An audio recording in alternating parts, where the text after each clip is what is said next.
Hello everyone, welcome to आनंद से YouTube channel. आज हम लोग रे ऑप्टिक्स से रिलेटेड कुछ टॉपिक्स को स्टडी करेंगे। तो बेसिकली हमारा पर्पस जो है इस वीडियो में है लेंस मेकर फार्मूला को डिराइव करने का। तो हम लोग रे ऑप्टिक्स में लेंस से यहाँ पे स्टार्टिंग कर रहे हैं। सबसे पहले हम लोग यहाँ पे देखेंगे फोकल लेंथ और रेडियस ऑफ कर्वेचर के बीच में रिलेशनशिप। ओके, तो यहाँ पे हम लोगों ने कनकेव स्फेरिकल सरफेस के लिए रिफ्रैक्शन को देखा है। फिर उसके बाद हम लोग कॉन्वेक्स स्फेरिकल सरफेस के लिए रिफ्रैक्शन के रिलेशन को देखेंगे। अब फाइनली इन दोनों रिज़ल्ट को यूज़ करके हम लोग लेंस मेकर फार्मूला के डेरिवेशन पे पहुँचेंगे। चलिए स्टार्ट करते हैं इस वीडियो को। तो जैसा कि आप देख सकते हैं कि यहाँ पे जो फर्स्ट डायग्राम है उसमें क्या दिखाया गया है, refraction at concave spherical surface. तो इसमें हम लोग क्या कर रहे हैं कि एक हमारे पास ये एस कॉन्केव स्फेरिकल सरफेस है और ये जो है जिस ग्लास से बना है उसका refractive index, absolute refractive index N2 है।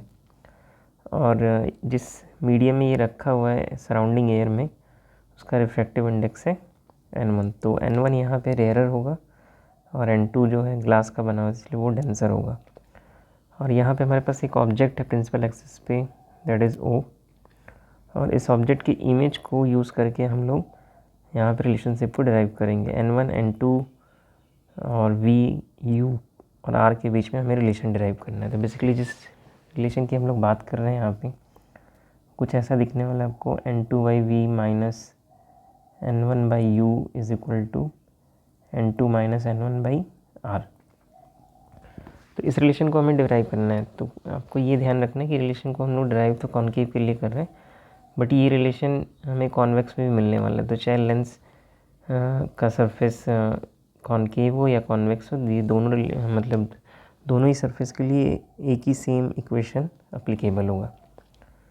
तो हम लोगों ने क्या किया, O से एक रे यहाँ पे इंसिडेंट करा है OA, जो कि SPS कॉन्केव स्फेरिकल सरफेस पे पॉइंट A पे इंसिडेंट हो रहा है।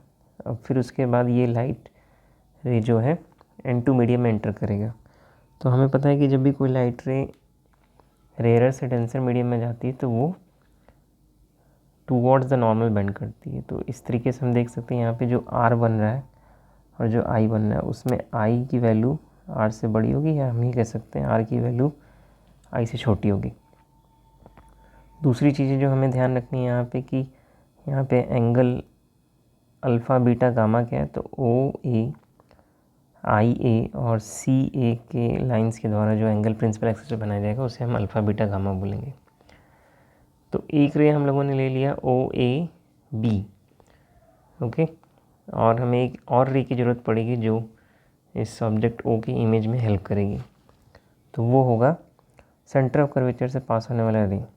तो जब भी कोई रे सेंटर ऑफ कर्वेचर से पास होती है तो वो अनडिवाइडेड चली जाएगी दूसरे मीडियम में। तो जैसे कि हम देख सकते हैं कि ब्लैक वाले लाइन पे ये OICMP लाइन के अलॉन्ग ये सीधे डायरेक्ट Q तक चली जाएगी।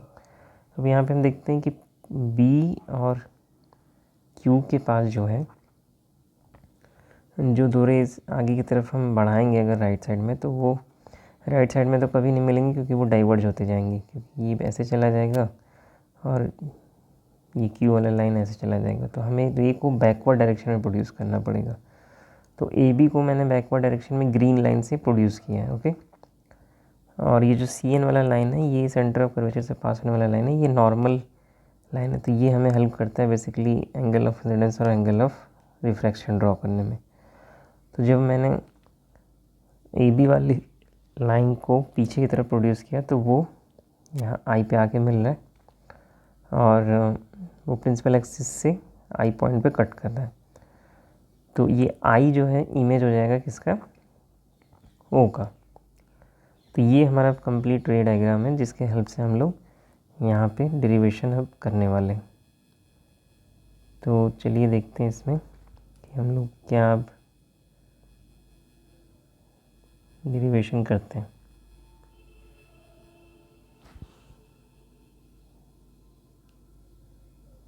ओके, सारे हाइलाइटिंग पॉइंट्स मैं डिलीट कर दे रहा हूँ ताकि को डायग्राम बनाने में कोई दिक्कत ना है। ओके, तो यहाँ पे मैंने सारे पॉइंट्स लिख दिए हैं। S P S dash is concave spherical surface, N1 is absolute refractivity जिसके मैंने पहले बताया, P पोल है, C सेंटर ऑफ कर्वेचर है, O पॉइंट ऑब्जेक्ट है, I एक वर्चुअल इमेज है पॉइंट O का। और अगर हम डायग्राम को ध्यान से देखें तो हमें OAC I के बराबर मिलेगा, BAN R के बराबर मिलेगा, और ये जो हम लोगों ने यहाँ पे PO PI PC को लिखा है ये साइन कन्वेंशन के अकॉर्डिंग है। तो साइन कन्वेंशन बेसिकली ये कहता है कि जब भी कोई हमें साइन देना होता है किसी भी डिस्टेंस को, तो हम पोल को ध्यान में रखते हुए देते हैं। तो पोल के लेफ़्ट में अगर हम कोई डिस्टेंस मेजर कर रहे हैं तो वो नेगेटिव होगा। तो U V R ये सारे के सारे इस कनकेव स्फेरिकल सरफेस में हम देख सकते हैं पोल के लेफ़्ट में, इसलिए सब -U -V -R है। और यहाँ पे हम लोगों ने एक नॉर्मल लाइन ड्रॉ किया है A से प्रिंसिपल एक्सिस पे, जिसको हम लोगों ने AM बोला है और उसे H माना है। तो अब डेरिवेशन करने के लिए हमें सबसे पहले ट्रायंगल COA को देखना होगा। तो इस डायग्राम में से मैंने COA ट्रायंगल को अलग कर लिया है। तो यहाँ पे आपको ध्यान ये रखना है कि ट्रायंगल की एक प्रॉपर्टी होती है कि जब भी उसकी किसी साइड को प्रोड्यूस किया जाता है तो उसमें एक्सटीरियर एंगल जो बनेगा किसी भी थर्ड साइड पे, तो बाकी दो इंटीरियर एंगल की सम के बराबर होता है। तो अगर हम ट्रायंगल COA में ये प्रॉपर्टी लगाए तो हमें gamma is equal to alpha plus I मिल जाएगा। यहाँ से हमें I is equal to gamma minus alpha मिल जाएगा। और यही प्रॉपर्टी अगर हम ट्रायंगल CIA में लगाएं तो हमें gamma is equal to beta plus R मिल जाएगा। तो यहाँ से हमें R is equal to gamma minus beta मिल गया।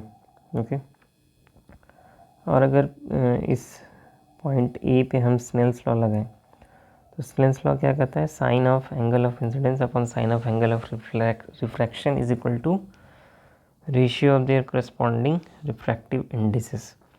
तो sine I by sine R is equal to N2 by N1 हो जाएगा। मतलब I जो है N1 के इन्वर्सली प्रोपोर्शनल है। मतलब I के साइड में जो रिफ्रैक्टिव इंडेक्स होगा वो उसके डायरेक्टली नहीं इन्वर्सली प्रोपोर्शनल होगा, तो इसीलिए N1 जो है नीचे आएगा। अब अगर इसको हम क्रॉस मल्टीप्लाई करें तो हमें मिल जाएगा N1 multiplied by sine I is equal to N2 multiplied by sine R। अब इस डेरिवेशन को करने के लिए हमें इस स्फेरिकल सरफेस का अपर्चर बहुत स्मॉल लेना होगा। तो जब अपर्चर बहुत स्मॉल होगा तो पॉइंट A जो है काफ़ी क्लोज हो जाता है पॉइंट P के। ये पॉइंट A करस्पॉन्ड कर रहा है पॉइंट M के, तो अगर इस अपर्चर स्मॉल होता है तो पॉइंट A काफ़ी क्लोज हो जाएगा पॉइंट P के। तो हम पॉइंट M को पॉइंट P को लगभग एक पॉइंट मान सकते हैं। और इससे एक चीज़ और होगा कि जो हमारा एंगल है अगर हम इसको रेडियन में मेज़र करें तो वो बहुत छोटा हो जाएगा। तो जब एंगल छोटे हो जाते हैं तो उस समय sine theta equal to theta हो जाता है। तो उस बेसिस पे हम लिख सकते हैं sine i is equal to i and sine r is equal to are.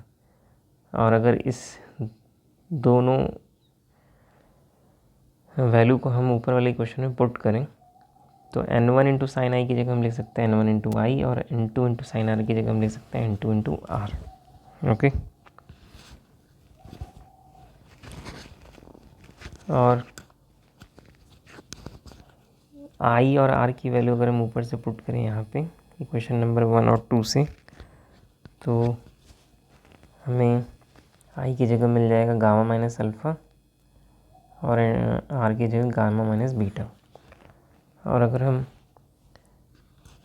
इस ब्रैकेट को ओपन करेंगे और फिर गामा के टर्म्स को RHS में करेंगे और बाकी टर्म को LHS में करेंगे तो हमें इक्वेशन मिल जाएगा N2 beta minus N1 alpha is equal to N2 minus N1 into gamma. Okay, तो जो पॉइंट मैंने पहले ऊपर कहा था कि अगर अपर्चर स्मॉल होता है तो पॉइंट P काफ़ी क्लोज हो जाएगा पॉइंट M के, तो उससे हमें एक चीज़ और एडवांटेज मिलेगा।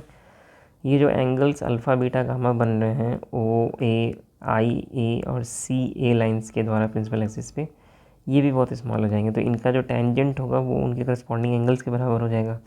मतलब अल्फ़ा टेन अल्फ़ा के बराबर हो जाएगा, बीटा टेन बीटा के अप्रॉक्सीमेटली इक्वल हो जाएगा, और गामा भी टेन गामा के अप्रॉक्सीमेटली इक्वल हो जाएगा। तो अप्रॉक्सीमेटली को हम लोग यहाँ पे इक्वल टू मान कर चलें तो टेन अल्फ़ा क्या होता है, परपेंडिकुलर बाई बेस। तो अगर हम टेन अल्फ़ा को देखें तो हमें H अपॉन U मिल जाएगा, और यहाँ पे हम लोग साइन कन्वेंशन के अकॉर्डिंग चलेंगे तो H अपॉन माइनस U मिल जाएगा।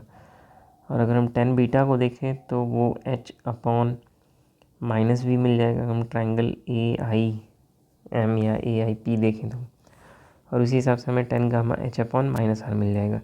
तो अल्फ़ा बीटा गामा की वैल्यू अगर हम इक्वेशन नंबर 4 में पुट करेंगे तो हमें मिल जाएगा ये n2 into h upon minus v minus n1 into bracket h upon minus u is equal to n2 minus n1 into h upon minus r.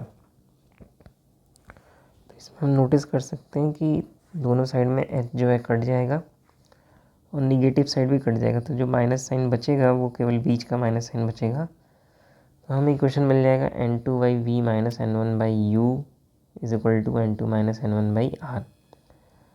तो ये कनकेव स्फेरिकल सरफेस के लिए refractive index, image distance, object distance और radius of curvature का बीच का relationship है। ये रिलेशनशिप इक्वली अप्लीकेबल है कॉन्वेक्स स्फेरिकल सरफेस के लिए।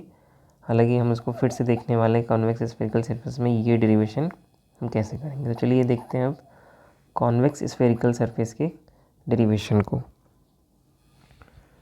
तो यहाँ पे आप देख सकते हैं कि मैंने कॉन्वेक्स स्फेरिकल सरफेस लिया एस पी एस डैश, और ये जिस ग्लास का बना उसका रिफ्रैक्टिव इंडेक्स n2 लिया गया है। इसमें n1 जो है एयर का रिफ्रैक्टिव इंडेक्स होगा, तो एयर रेयरर हो जाएगा और ग्लास डेंसर हो जाएगा। सो n1 is smaller than n2 और n2 is greater than n1। p पोल हो जाएगा, c सेंटर ऑफ कर्वेचर हो जाएगा, r radius of curvature, o point object, i real image है। ओके, तो यहाँ पे हम लोग इमेज कैसे ड्रॉ करेंगे, तो हम लोगों ने एक पॉइंट ऑब्जेक्ट o लिया है। यहाँ से एक इंसिडेंट रे हम लोगों ने ड्रॉ किया OA। अब OA बेंड कैसे करेगा, उसके लिए आपको सेंटर ऑफ कर्वेचर से एक नॉर्मल लाइन ड्रॉ करना है जिसको हम लोगों ने CN नाम दिया है। अब जब भी लाइट रेयर से डेंसर में जाता है तो आपको पता है कि लाइट नॉर्मल के टूवर्ड्स बेंड करता है। तो यहाँ पे जो I और R के बीच में रिलेशन होगा वो कुछ ऐसा होगा, I ग्रेटर देन R, क्योंकि R को छोटा होना पड़ेगा अगर वो नॉर्मल के टूवर्ड्स बेंड हो रहा है। और अगेन हम लोगों ने अल्फा बीटा गामा लिया है यहाँ पे corresponding to object, image and centre of curvature, और एक परपेंडिकुलर ड्रॉ किया है हम लोगों ने AM, जिसकी हाइट हम लोगों ने ली है h। Image distance, object distance, radius of curvature same है पहले की तरह। तो फ़र्क यहाँ पे ये है कि ये इमेज ऑब्जेक्ट डिस्टेंस नेगेटिव होगा, इमेज डिस्टेंस और रेडियस ऑफ कर्वेचर पॉजिटिव होंगे as per sign convention. Okay, sign convention या कोऑर्डिनेट ज्योमेट्री साइन कन्वेंशन भी हम इसे बोल सकते हैं, कार्टेशियन कन्वेंशन भी बोल सकते हैं। तो ये बेसिकली कोऑर्डिनेट ज्योमेट्री का एक बेसिक जो साइन कन्वेंशन होता है वही हम लोग यहाँ पे फॉलो करने वाले हैं। चलिए इस डेरिवेशन को देखते हैं। तो हम लोगों ने ट्राइंगल्स को अलग कर लिया है जिसको हम लोग यूज़ करेंगे यहाँ पे। तो हम लोगों ने पहले ट्राइंगल लिया COA। COA में अगर हम साइड CA को प्रोड्यूस करें बाहर की तरफ तो वहाँ पे I जो है एक्सटीरियर एंगल बन जाएगा और अल्फ़ा और गामा जो है इंटीरियर एंगल बन जाएगा। तो I इज इक्वल टू हो जाएगा अल्फ़ा प्लस गामा। और अगर हम ट्राइंगल CIA लें तो उसमें CI को अगर हम प्रोड्यूस करें तो गामा एक्सटीरियर एंगल बन जाएगा और R प्लस बीटा जो है इंटीरियर एंगल का सम हो जाएगा। तो यहाँ से हमें R इज इक्वल टू मिल जाएगा गामा माइनस बीटा। फिर से हम पॉइंट A पे स्नेल्स लॉ लगाएंगे तो sine I upon sine R is equal to N2 by N1 मिल जाएगा। और क्रॉस मल्टीप्लिकेशन पे हमें N1 multiplied by sine I is equal to N2 multiplied by sine R मिल जाएगा। और अगेन हम लोग अगर स्फेरिकल सरफेस के स्मॉल अपर्चर का मान रहे हैं तो पॉइंट A काफ़ी क्लोज हो जाएगा पॉइंट P के। और अगर एंगल ऑफ इंसिडेंस और एंगल ऑफ रिफ्रैक्शन रेडियन में मेज़र करें और उसकी वैल्यू बहुत ही स्मॉल हो तो उस केस में साइन थीटा के अप्रॉक्सीमेटली इक्वल हो जाता है। तो उन दोनों प्रॉपर्टी को अगर हम यूज़ करेंगे तो साइन I के बराबर हो जाएगा और साइन R के बराबर हो जाएगा। तो ऊपर वाले स्नेल्स लॉ के क्वेश्चन को बदल सकते हैं, N1 into I is equal to N2 into R के। और I की और R की वैल्यू अगर हम पुट करें ऊपर से अल्फ़ा प्लस गामा और गामा माइनस बीटा, तो रीअरेंज करने पे हमें इक्वेशन मिल जाएगा N2 beta plus N1 alpha is equal to N2 minus N1 into gamma. Okay, और अगेन स्फेरिकल सरफेस के स्मॉल अपर्चर को यूज़ करके हम ये बोल सकते हैं कि अल्फ़ा 10 अल्फ़ा के अप्रॉक्सीमेटली इक्वल होगा बीटा 10 बीटा के approximately, and so on gamma equal to 10 gamma होगा। ओके, तो यहाँ पे हम ट्रायंगल्स को अगर यूज़ करें तो हमें अल्फ़ा की वैल्यू 10 अल्फ़ा के बराबर अगर हम करेंगे तो H upon minus you. Okay, perpendicular by base हमें लगाना है यहाँ पे सब में। उसी तरीके से 10 बीटा हो जाएगा एच बाई बी, गामा हो जाएगा 10 गामा के बराबर तो हो जाएगा एच बाई आर। तो आपको वी और आर में साइन जो रखना है वो प्लस का रखना है, इस चीज़ को ध्यान रखना है आपको। ये हम लोगों ने किससे लिया है, कोऑर्डिनेट साइन कन्वेंशन के हिसाब से। तो इक्वेशन 3 में अगर ये वैल्यू हम पुट करेंगे तो एच कट जाएगा दोनों साइड में, माइनस साइन यहाँ पे कटने की कोई ज़रूरत नहीं है। तो आपको जो फाइनली इक्वेशन मिल रहा है वो क्या मिल रहा है, N two by V minus N one by U is equal to N two minus N one by R. ये हमें वैसा ही रिलेशनशिप मिल रहा है जैसा हमें पहले मिला था किसी केस में, कॉनकेव के केस में। तो मैंने पहले बताया कि चाहे स्फेरिकल सरफेस कॉनकेव हो या कॉन्वेक्स हो, ये जो रिलेशनशिप है N two by V minus N one by U is equal to N two minus N one by R, ये दोनों के लिए इक्वली एप्लीकेबल है। ओके, चलिए अब हम फाइनली देखते हैं इस वीडियो के एंड में लेंस मेकर फॉर्मूले के डेरिवेशन को। तो काफ़ी इंपॉर्टेंट डेरिवेशन होता है ये, और एक बहुत इंपॉर्टेंट बात यहाँ पे मैं सभी को बताना चाहता हूँ, स्पेशली स्टूडेंट्स को, कि अगर एग्ज़ाम में आपसे लेंस मेकर फॉर्मूले का डेरिवेशन के बारे में पूछा जाता है और क्वेश्चन अगर लॉन्ग आंसर टाइप है तो you are suppose to derive this equation also, that is N two by V minus N one by U is equal to N two minus N one by R. अगर ये short answer में पूछा जाता है for example 4 marks में, तो आप यहाँ से डेरिवेशन स्टार्ट कर सकते हैं जहाँ से अब ये लेंस मेकर फॉर्मूला का डेरिवेशन शुरू हो रहा है।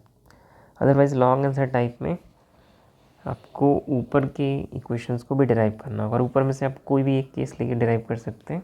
जैसे हम लोग कॉन्वेक्स लेंस को लेके लेंस मेकर फॉर्मूला बना रहे हैं, तो आप कॉन्वेक्स सरफेस को लेके डिराइव कर दीजिए N two by V minus N one by U is equal to N two minus N one by R, और फिर उसके बाद आप इस पे आइए। Okay, so keep that thing in mind, it's very important. तो यहाँ पे हम डायग्राम को पहले समझते हैं, फिर उसके बाद उसके डेरिवेशन में चलेंगे। तो यहाँ पे हमारे पास एक लेंस है, कॉन्वेक्स लेंस, हम देख सकते हैं यहाँ बीच में। और इस कॉन्वेक्स लेंस की कुछ प्रॉपर्टीज़ है, पहले उसे देख लेते हैं। कॉन्वेक्स लेंस को हम दो सरफेस की तरह ट्रीट करेंगे, एक वो सरफेस जो लेफ़्ट साइड में है और एक वो सरफेस जो राइट साइड में है। तो जो लेफ़्ट साइड में है उसके लिए पोल P1 है और सेंटर ऑफ कर्वेचर C1 है जो कि राइट में है, और जो सेकंड सरफेस है उसके लिए पोल P2 है और सेंटर ऑफ कर्वेचर C2 है, और जो C पॉइंट है वो एग्जैक्टली C1 C2 के बीच में होता है और वो ऑप्टिकल सेंटर कहलाता है। ओके, तो इस कॉन्वेक्स लेंस का जो रिफ्रैक्टिव इंडेक्स हम लोगों ने लिया है यहाँ पे वो है N2, और इसके दोनों साइड में जो एयर है उसका रिफ्रैक्टिव इंडेक्स N1 होने वाला है। तो लाइट का जो रिफ्रैक्शन होने वाला है वो N1 से N2 फिर N2 से N1 होने वाला है। तो मैं आपको शुरू में बता दूँ, यहाँ पे स्नेल्स लॉ हम दो जगह लगाएंगे, पॉइंट ए और पॉइंट बी पे। तो होता क्या है यहाँ पे कि हम लोग पॉइंट ऑब्जेक्ट ओ को लेके चलते हैं और वहाँ से एक लाइट रे हमें लेके चलना होता है, और एक लाइट रे हम लोग यहाँ नीचे से लेके चलते हैं जो कि सेंटर ऑफ कर्वेचर से जाता है। ओके, और ये दोनों लाइट रे राइट साइड में जहाँ मिल रही है वहाँ पे हमें इमेज मिलेगा। तो पहला लाइट रे ओ ए से स्टार्ट होगा और वो ए बी तक जाएगा, बट ए बी पे जो लाइट रे आया है वो रिफ्रैक्ट हो गया है। तो आपको ध्यान ये रखना है कि ओ ए के बाद जो लाइट रे का रिफ्रैक्शन होगा वो C1 N1 के अकॉर्डिंग होगा, because C1 N1 point A पे नॉर्मल की तरह काम करेगा।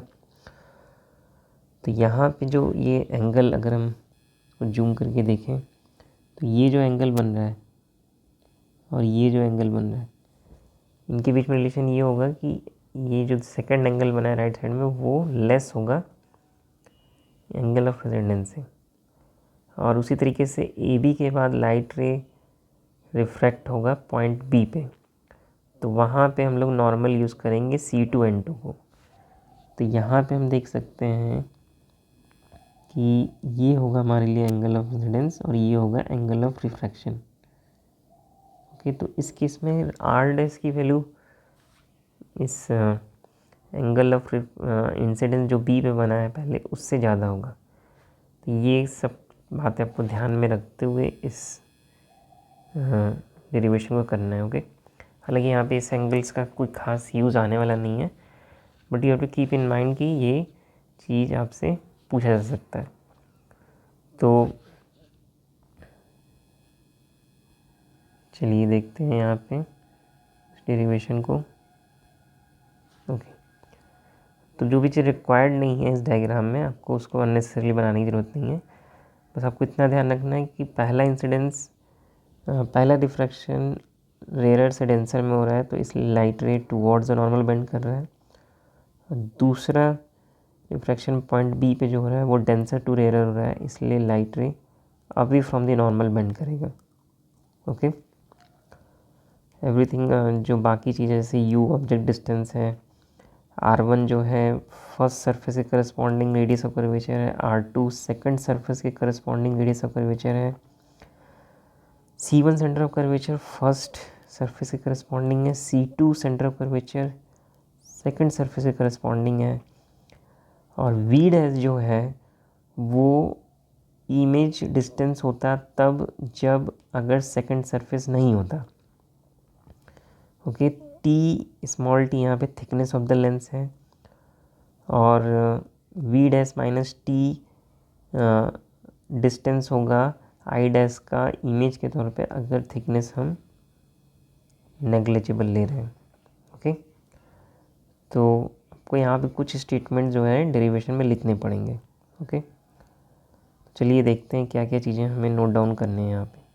सबसे पहले आपको एजम्पशंस बताने पड़ेंगे कि इस डेरिवेशन में आप कौन कौन सा एजम्पशन ले रहे हैं। तो 4 इंपॉर्टेंट एजम्पशंस हैं। सबसे पहला कि आपको लेंस थिन लेना है। लेंस थिन लेने का पर्पज़ ये रहता है कि लेंस अगर थिन होगा तो हम जो भी डिस्टेंस पोल से मेजर कर रहे हैं दोनों साइड में उसमें ज़्यादा अंतर नहीं आएगा। अपर्चर बहुत स्मॉल होना चाहिए लेंस का, और पॉइंट ऑब्जेक्ट होना चाहिए जो कि प्रिंसिपल एक्सिस पर रखा होना चाहिए। इंसिडेंट रे और रिफ्रैक्टेड रे बहुत स्मॉल एंगल्स बनाने चाहिए प्रिंसिपल एक्सिस के साथ। ओके, तो ये 4 एजम्पशन ध्यान में रखते हुए हम लोग क्वेश्चंस को करेंगे। ओके, N1 N2 के बारे में मैंने पहले ही आपको बता दिया। P1 P2 C1 C2 R1 R2 C optical centre है, T thickness of the lens है। तो अगर सेकंड सरफेस, जैसे मैंने पहले बताया, सेकंड सरफेस अगर नहीं होता तो रे ए बी जो है सीधा चला जाता और आई डैश पे मिलता। तो आई डैश इमेज होता पॉइंट ओ का अगर रिफ्रैक्शन फर्स्ट सरफेस पे होता। तो अगर पॉइंट ए पे अगर हम लोग रिफ्रैक्शन के फॉर्मूले को लगाएं जो हम लोगों ने पहले ड्राइव किया था कॉन्वेक्स केस में, तो पॉइंट ए के लिए इमेज होगा आई डैश, और इस केस में लाइट आपका जा रहा है N1 से N2 की तरफ। तो N2 के लिए जो डिस्टेंस होगा वो V डैश है, और N1 के लिए जो ऑब्जेक्ट डिस्टेंस है वो U है। और इस केस में आपको ध्यान रखना है कि रिफ्रैक्शन हो रहा है फर्स्ट सरफेस पे, मतलब P1 की करस्पॉन्डिंग, तो आप रेडियस ऑफ कर्वेचर R1 लेंगे। तो N2 by V dash minus N1 by U is equal to N2 minus N1 by R1। ये हो जाएगा हमारा रिफ्रैक्शन एट फर्स्ट सरफेस, जिसको हम लोगों ने इक्वेशन 1 बोल लिया। अब हम थोड़ा केयरफुल रहेंगे जब हम refraction at second surface study करेंगे। तो रिफ्रैक्शन एट सेकंड सरफेस पे स्टडी करने के लिए हमारे पास ऑप्शन ये है कि हम आई डैश जो कि इमेज होता फर्स्ट सरफेस के द्वारा रिफ्रैक्शन हुए फिनोमेना के बाद, बट एक्चुअली में तो हमारा फर्स्ट सरफेस के बाद सेकंड सरफेस भी है। तो अगर हम आई डैश को कुछ ऐसे ट्रीट करें कि आई डैश वर्चुअल ऑब्जेक्ट की तरह काम करेगा, तो आई उसके लिए रियल इमेज का काम करेगा आई डैश के लिए। ओके, तो इस केस में आपको ध्यान रखना है कि लाइट का जो ट्रांसफ़र हो रहा है वो N2 से N1 की तरफ हो रहा है, तो रिफ्रैक्शन वाले इक्वेशन में N1 की जगह N2 आ जाएगा और N2 की जगह N1 आ जाएगा। और सेकंड सरफेस से हो रहा है रिफ्रैक्शन, तो उसके लिए P2 that means R2 use में आएगा इक्वेशन में। तो जैसा कि आप देख सकते हैं ऊपर N1 पहले है, फिर N2 है, फिर राइट साइड में N1 माइनस N2 है। नीचे आप क्या लिखेंगे, नीचे N2 के नीचे आप क्या लिखेंगे, N2 के नीचे U नहीं आएगा, N2 के नीचे I डैश के करस्पॉन्डिंग डिस्टेंस आएगा, तो I डैश के करस्पॉन्डिंग V डैश है, ठीक है। और इसमें से हमें लेंस की थिकनेस को घटाना पड़ेगा, तो लेंस की थिकनेस को जब हम घटाएंगे तो हो जाएगा V डैश माइनस टी। और ये इमेज बन रहा है N1 वाले मीडियम में, तो वो हो जाएगा V। तो ये सारी वैल्यू जब हम पुट करेंगे तो हमें मिल जाएगा N1 by V minus N2 by V dash minus T is equal to N1 minus N2 by R2। और लेंस चूँकि थिन है तो इसकी वजह से थिकनेस काफ़ी कम होगा, तो हम वी डैश माइनस टी को लगभग वी डैश मान सकते हैं। तो इक्वेशन को रीअरेंज अगर हम करें तो हमें फाइनली इक्वेशन नंबर 2 के फॉर्म में यहाँ पे इक्वेशन दिखा है N1 by V minus N2 by V dash is equal to minus bracket में N2 minus N1 by R2। और इक्वेशन 1 और 2 को अगर हम जोड़ें तो आप देख सकते हैं कि यहाँ पे N2 बाई वी डैश और minus N2 by V dash cut जाएगा, और LHS में हमें मिलेगा N1 by V minus N1 by U is equal to N2 minus N1 common हो जाएगा RHS में दोनों इक्वेशन से, और ब्रैकेट में बचेगा 1 by R1 minus 1 by R2। और अगर हम N1 को कॉमन निकाल लें LHS से और उसको RHS में शिफ्ट कर दे तो हमें इक्वेशन मिल जाएगा 1 by V minus 1 by U is equal to N2 by N1 minus 1 into second bracket में 1 by R1 minus 1 by R2। और अगर हम N2 बाई N1 को एक कांस्टेंट स्मॉल n मान लें तो हमें 1 by V minus 1 by U is equal to N minus 1 in bracket 1 by R1 minus 1 by R2 मिल जाएगा। ओके, तो यहाँ पे अगर हम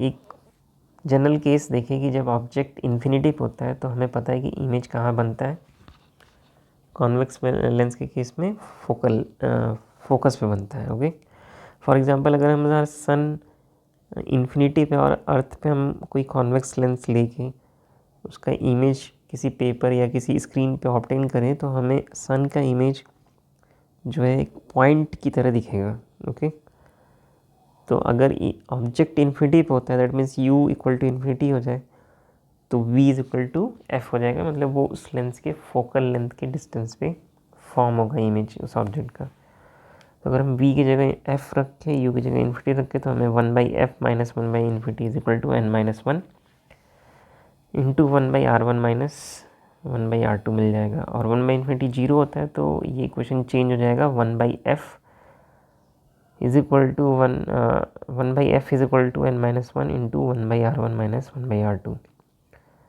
और ये जो इक्वेशन डिराइव हुआ है फाइनली ये है हमारा लेंस मेकर्स फार्मूला। ओके, तो ये इसे लेंस मेकर फार्मूला क्यों बोलते हैं हम लोग, क्योंकि ये यूज़ होता है किसी भी लेंस को बनाने में जो कि रिक्वायर्ड फोकल लेंथ का होता है, और वो जिस ग्लास से बनता है उसके रिफ्रैक्टिव इंडेक्स को यूज़ करके हम बना सकते हैं। ओके, तो ये रिलेशनशिप मतलब ये लेंस मेकर फार्मूला हमें रिलेशनशिप देता है फोकल लेंथ और रिफ्रैक्टिव इंडेक्स और रेडियस ऑफ कर्वेचर के बारे में। तो lens maker formula basically give the relationship between focal length of a lens to the refractive index of the material of the lens and the radii of the curvature of the two surfaces of the lens. और you have to keep in mind कि आपने इस फार्मूले को derive convex lens के लिए किया है, बट ये फार्मूला इक्वली एप्लीकेबल होता है कॉनकेव लेंस के लिए। और एक और फॉर्म होता है लेंस इक्वेशन का, वो अगर हम इक्वेशन 3 और 4 को कंपेयर करें तो इनके RHS सेम है, तो इनके LHS भी अगर हम सेम कर दें तो हमें मिल जाएगा 1 by V minus 1 by U is equal to 1 by F. इसको हम लोग कहते हैं Gaussian form of lens equation. और ये मिरर फॉर्मूले से डिफरेंट बस इस बात में कि यहाँ पे बीच में LHS में माइनस साइन है, और मिरर फॉर्मूले में बीच में 1 by V plus 1 by U is equal to 1 by F होता है। सो गॉसियन फॉर्म अगर लेंस इक्वेशन कंपेयर करें तो वो हो जाता है 1/v minus 1/u is equal to 1/f। v यहाँ पे इमेज डिस्टेंस है, u ऑब्जेक्ट डिस्टेंस है, f फोकल लेंथ है। This formula is also equally applicable to concave lens. Okay, so ये था हमारा आज के पूरे वीडियो का डिस्कशन। और इस फॉर्मूले तक पहुँचने के लिए आपको वो प्रीवियस 2 डेरिवेशन को जानना बहुत ज़रूरी था। Okay, so thank you for watching this video and have a nice day.